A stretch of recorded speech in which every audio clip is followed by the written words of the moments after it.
IMF की जानिब से हुकूमती मनसूबा मुस्तरद कर दिया गया है और जनाब अब सवाल ये है कि हुकूमत अवाम को रिलीफ कैसे देगी।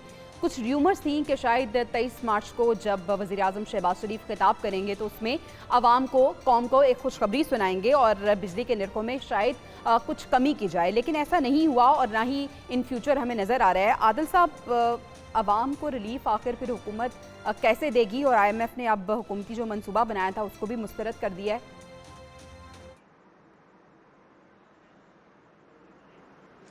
देखिए, मैं तो इसको हुकूमत को ही कसूरवार समझता हूँ इसका। उसकी बुनियादी वजह यह है कि IMF ने तो आपको पैसे देने हैं, कर्जा देना है, उसने उसने तो अपने कर्जे की वापसी के लिए आप पे शराइत भी रखनी है। उसने तो वो तमाम इक़दामात यकीनी बनाने हैं जिसकी वजह से जो है हुकूमत उनके पैसे वापस कर सके।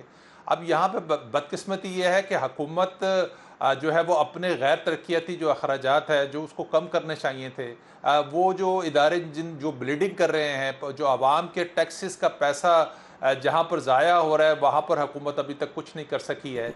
हुकूमत एक तरफ जो है वो कौमी असम्बली के अंदर ऐलान करती है कि जी इस दफ़ा बजट के अंदर जो है वो सरकारी मुलाजमीन की तनख्वाहों में इजाफा नहीं होगा, और दूसरी तरफ जो है अपने अरकान असम्बली की तनख्वाहों में जो है वो सैकड़ों फ़ीसद जो है वो इजाफा कर देती है। तो शर्म तो हुकूमत को करनी चाहिए। हुकूमत को चाहिए कि वो अपने बाकी तरफ जो अखराजात है, गैर ज़रूरी अखराजात हैं, उसको कम करे। अब जो वज़रा की तादाद बढ़ाई गई है, कौन सा तीर ऐसा इन वज़रा ने जो है मारना है। वज़ारत दाखिला के अंदर 3-3 मिनिस्टर्स आपने बिठा दिए हैं। इस तरह इंफॉर्मेशन मिनिस्टर के अंदर भी, इंफॉर्मेशन मिनिस्ट्री के अंदर भी आपने 2-2-3 लोगों को जो है अकोमोडेट किया है। सिर्फ अपने लोगों को हुकूमत ने अकोमोडेट किया है। अगर वो आवाम का सोचती तो उसको चाहिए था कि वो अपने अखराजात कम करती, कोई और जो है वो वसाइल इस्तेमाल करती, आवाम को जो है वो रिलीफ देती। जब तक आप कोई जो है कोई प्लान बना के जो है वो IMF को नहीं देंगे और आप ये नहीं बताएंगे कि जो मामलात हैं, जो फाइनेंशियल मामलात हैं, वो IMF के हवाले से वो डिस्टर्ब नहीं होंगे और आवाम को रिलीफ जो है वो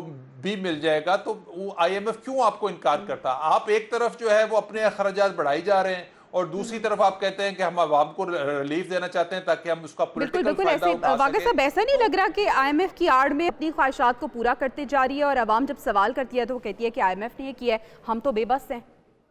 इसको कहते हैं मिसमैनेजमेंट। हुकूमत से ना चीज़ें मैनेज ही नहीं हो पा रही। आदिल साहब ने बिल्कुल सही कहा है कि भाई उनका काम है कर्जा देना, इनका काम है उस कर्जे को प्रॉपर इस्तेमाल करना। यही जो गैर ज़रूरी अखराजात हैं, जैसे सारा पाकिस्तान कह रहा है कि बाकी लोगों की तनख्वाहें तो कम हो गई, लेकिन अरकान असम्बली और सैनेट और दूसरे वज़रा जो हैं, ज़रा अगर उनकी तनख्वाहों के और पर्क्स का लोगों को पता चल जाए ना, तो शायद लोग जमहूरियत से वैसे ही तौबा कर लें कि हमें इतनी बड़ी जहाज़ी कैबिनेट जो है, जो बहुत बड़ा एक शिप है, उसकी हमें ज़रूरत यानी ये कहना गलत नहीं होगा वाक़ई साहब, एक तबका अमीर से अमीर उत्तर होता जा रहा है जी, और दूसरा लोग गरीब से गरीब तर होते जा रहे हैं। आप ये देखेंगे लोगों को जिस दिन ये पता चल गया ना कि एक मुशीर और एक वजीर इस कौम को कितने में पड़ता है, चलो वजीर मुशीर तो छोड़ दें, एक MPA और एक MNA और एक सेनेटर हर माह इस कौम पर कितना बड़ा बोझ है। तो मैं बार बार कह रहा हूं, लोगों ने हाथ जोड़ देने हैं कि हमें ऐसी जमहूरियत नहीं चाहिए। भाई ये कौन सा तरीका है कि अवाम मरती जा रही है। भाई बिजली की कीमत ये कैसे कम कर सकते हैं। हमने पिछले भी प्रोग्राम में कहा था, इन्होंने ऐलान किया, मैंने ही कहा था भाई अभी ये भी पता नहीं है कि बिजली की कीमत कम होनी है या टैक्स कम होना है, वो भी खामोशी होगी। वज़ीर आज़म ऐलान कर रहे हैं कि जी हम बिजली की कीमत कम करने जा रहे हैं। एकदम जब IMF को पता चला तो उन्होंने कहा खबरदार कोई कम नहीं होगी कीमत। अच्छा, इसके अलावा जो फॉरेन इन्वेस्टर्स थे उनको हुकूमत ने सोचा था कि हम टैक्स में छूट देंगे, वो भी IMF नहीं मानी। उन्होंने कहा नो, हमने किसी किस्म की कोई छूट नहीं देनी, जो हमारे स्टैंडर्ड है, जो हमने कह दिया है आपने वही करना है। चूंकि वो कर्जा मिला ही इन शराइत पर था, तो अब ये उन शराइत से किस तरह हट सकते हैं। यानी ठीक है, वज़ीर आज़म साहब खुद कह चुके हैं beggars can't be choosers. Khakwani साहब, पावर सेक्टर्स में इस्लाहात लाने की ज़रूरत है, इस्लाहात लानी चाहिए, इस्लाहात आएंगे, बहुत अरसे से हम सुन रहे हैं, कितनी ज़रूरी है इस्लाहात लानी और क्या देरी की वजूहात है। देखिए, पावर सेक्टर में तो बहुत ज़्यादा ज़रूरत है। सबसे ज़्यादा तो लाइन लॉसेस का इश्यू है यहाँ पे। हमारे यहाँ और जब तक उन पे कंट्रोल नहीं होता, तो करने को तैयार ही नहीं। कराची में ख़ास तौर पे बहुत ज़्यादा है। देखिए, अभी आपने IMF की बात की, मुझे आपकी सच्ची बात है, इस बात से इत्तेफ़ाक है कि कई दफ़ा मुझे लग रहा है कि ऐसे ख़ास तौर पिछले साल, 1.5 साल में तो ये महसूस होता है, 2 सालों में, कि हमारी हुकूमतें बहाना ढूँढ रही हैं IMF का और वो IMF में जो मलबा सारा IMF पे डाल के अपनी जो उनकी विल की कमी है वो नहीं करते। मतलब आप देखें ना, खासतौर टैक्स कलेक्शन है, अब IMF पे तो दबाव सबसे ज्यादा रहता है टैक्स कलेक्शन में, तो टैक्स क्यों नहीं जमा कर पाते ये?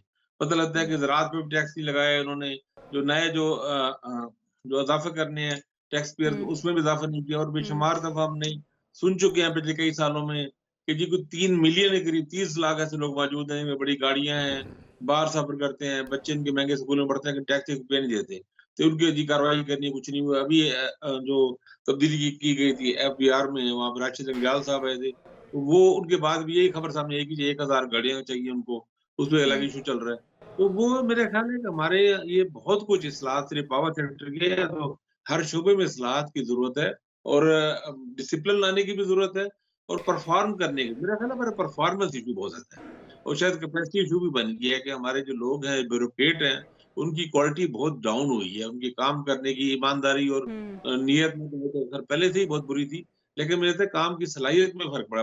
बाद जो लोग इतने बहुत ना भी हो, कॉम्पिटेंट होते हैं। अब मेरा ख्याल है हमारे यहाँ वो कॉम्पिटेंसी के इशू भी साथ ही आ गई है, तो वो चीजें ऐसी बिगाड़ इतना ज्यादा शदीद है। बिल्कुल, ऐसे बिगाड़ इतना शदीद है और बिगाड़ मजीद बढ़ता जा रहा है। यही जो फैक्ट्स एंड फिगर्स हैं वो भी बता रही हैं आदिल साहब। बिजली की कीमतें आसमान से बातें कर रही हैं, फिर आबी ज़खायर जो मुल्क में हैं उनमें भी आहिस्ता आहिस्ता कमी आती जा रही है। तो मसाइल दर मसाइल हैं जिनका पाकिस्तान को सामना है। तो आने वाले दिन क्या मजीद मुश्किल हो जाएंगे आवाम के लिए? बिल्कुल ऐसे ही है। देखिए, अभी ये हुकूमत की आप पॉलिसी का अंदाज़ा लगा लें कि आपने खुद लोगों को इनकरेज किया कि आप जो है सोलर जो है वो लगा लें जी। और अब जब लोगों ने उस तरफ रुझान लोगों ने बना लिया, उस तरफ तवज्जो दी, उस तरफ सोलर लोगों ने लगाना शुरू किया, आपने जो है उसकी जो है वो रेट्स के ऊपर जो है आके उसके कट लगाना शुरू कर दिया। तो हुकूमत जो है वो पॉलिसी देते वक्त नहीं सोचती कि इसके आने वाले दिनों पर क्या नताइज जो है वो मुरतब होंगे, और जो है वो पॉलिसी दे देती है और बाद में फिर अपनी पॉलिसी से यू टर्न ले लेती है। उसका नुकसान भी जो है वो आवाम को जो है वो उठाना पड़ता है। अब लोग सोलर लगा के बैठे हुए हैं और इस मकसद के लिए बैठे हुए थे कि उनके जो बिजली के बिल है वो कमी उसमें हो जाएगी, लेकिन अब हुकूमत जो है वो अपनी पॉलिसी तब्दील कर रही है। तो ये इस तरह की, जैसे बहुत सारे IPPs जब लगाए गए थे उस वक्त हुकूमत ने नहीं सोचा कि इतने साल की एग्रीमेंट इनके साथ होना चाहिए या इतने साल के बाद जो है इसका जो हुकूमत अपनी पॉलिसी में तब्दीली कर रही। पैनल जो लोगों ने लगाए हैं उन्हें लग रहा था कि हमें कुछ रिलीफ मिलेगा, लेकिन हुकूमत को लगा हो ये तो रिलीफ मिल रहा है आवाम को, तो उन्होंने फौरन पॉलिसी तब्दील कर ली। यानी आवाम का भला किसी सूरत नहीं देख सकते। आप अंदाज़ा करें कि बिजली के बिल हुकूमत के लिए सबसे ज़्यादा टफ टाइम ये बिल उनको देते हैं। और हैरान कुन बात तो ये है कि अगर कोई शख्स अपने पैसों से अल्लाह मियाँ के निज़ाम से खुद बिजली बना रहा है तो ये कहते हैं जी वो भी आप क्यों बना रहे हैं।